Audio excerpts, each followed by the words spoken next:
Kashmore district reporter Abdul Khaliq چاچڑ کی report کے مطابق 8 فروری 2024 کے عام انتخابات کے حوالے سے ڈسٹرکٹ الیکشن کمیشن نے اعداد و شمار جاری کر دیے۔ ضلع کشمور میں ایک قومی NA 151 کی جیکب آباد کم کشمور اور 3 صوبائی نشستیں PS4 PS5 اور PS6 ہیں۔ NA 191 میں کل رجسٹرڈ ووٹرز کی تعداد 499.958 ہے جس میں مرد ووٹرز کی تعداد 270 اور خواتین ووٹرز کی تعداد 229.688 ہے۔ NE 191 میں 353 پولنگ اسٹیشنز اور 1317 پولنگ بوتھ قائم کیے جائیں گے جس میں مزدور ووٹرز کے لیے 695 پولنگ بوتھ قائم کیے جائیں گے اور خواتین ووٹرز کے لیے 622 پولنگ بوتھ قائم کیے جائیں گے۔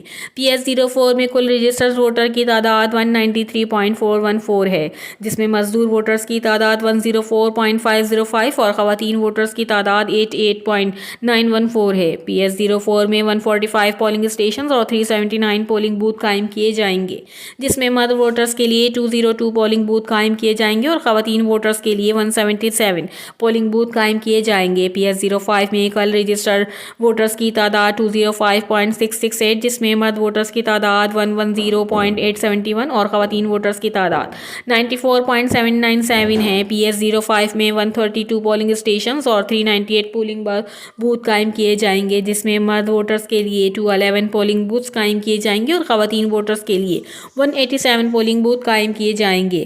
PS06 میں کل رجسٹرڈ ووٹر کی تعداد 191.642 ہے جس میں مرد ووٹرز کی تعداد 84.495 اور خواتین ووٹرز کی تعداد 72.135 ہے۔ PS06 میں 125 پولنگ اسٹیشنز اور 358 پولنگ بوتھ قائم کیے جائیں گے جس میں مرد ووٹرز کی تعداد 194 پولنگ بوتھ قائم کیے جائیں گے اور خواتین ووٹرز کے لیے 164 پولنگ بوتھ قائم کیے جائیں گے۔ Reporter Abdul Khaliq Chachar CCN news Kashmore.